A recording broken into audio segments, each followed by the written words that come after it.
So infectious diseases, right? Infectious diseases are still the main cause of human suffering and death around the world. Every year, millions of people die of diseases such as TB, malaria, HIV around the world, and even in the United States, every year, thousands of Americans die of seasonal flu. Now, of course, humans, we are creative, right? We have come up with ways to protect ourselves against this disease. We have drugs and vaccines.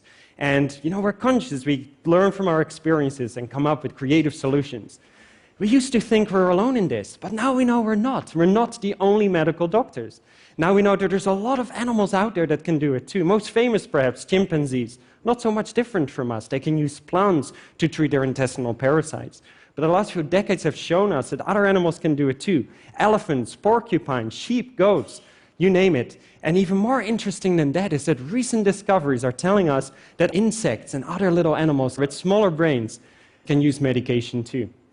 The problem with infectious diseases, as we all know, is that pathogens continue to evolve, and a lot of the drugs that we have developed are losing their efficacy.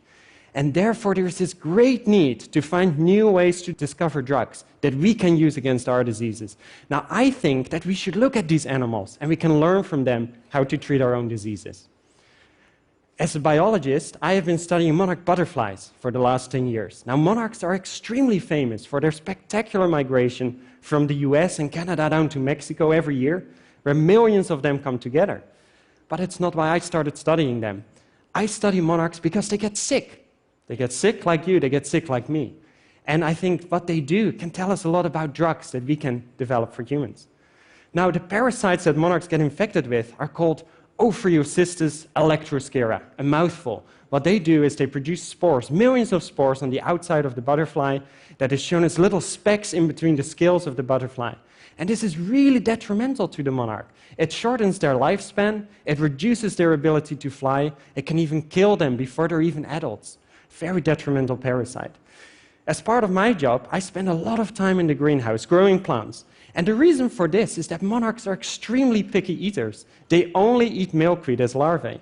Luckily, there are several species of milkweed that they can use.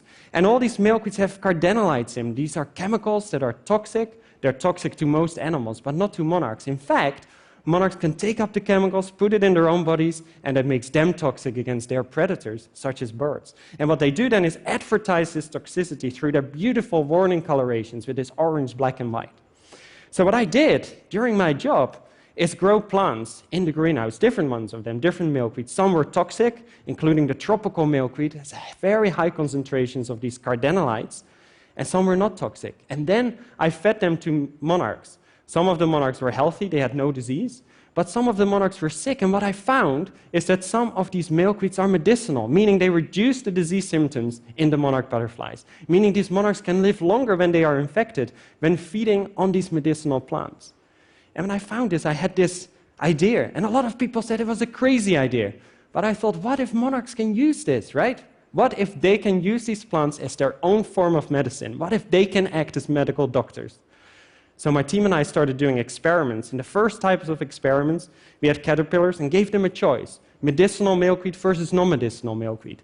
And then we measured how much they ate of each species over their lifetime, and the result, as so often in science, was boring. 50% of their food was medicinal and 50% was not.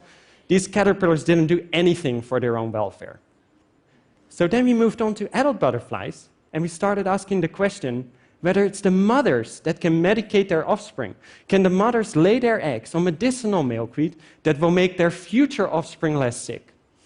We have done these experiments now over several years and always get the same results. What we do is we put a monarch in a big cage, a medicinal plant on one side, a non-medicinal plant on the other side, and then we measure the number of eggs that the monarchs lay on each plant.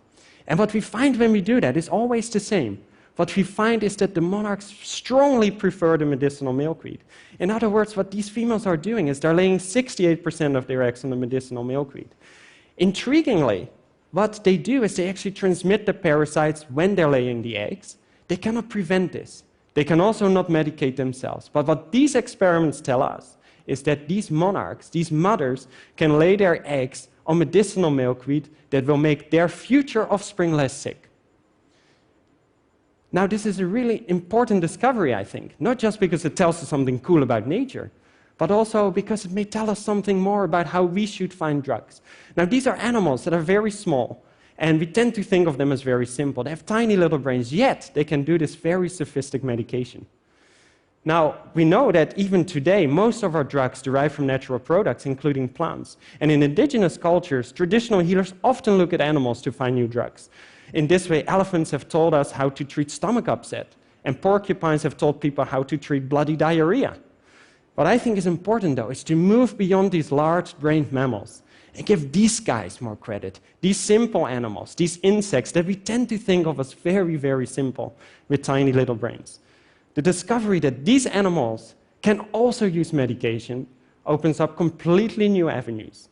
And I think that maybe one day we will be treating human diseases with drugs that were first discovered by butterflies. And I think that is an amazing opportunity worth pursuing. Thank you so much.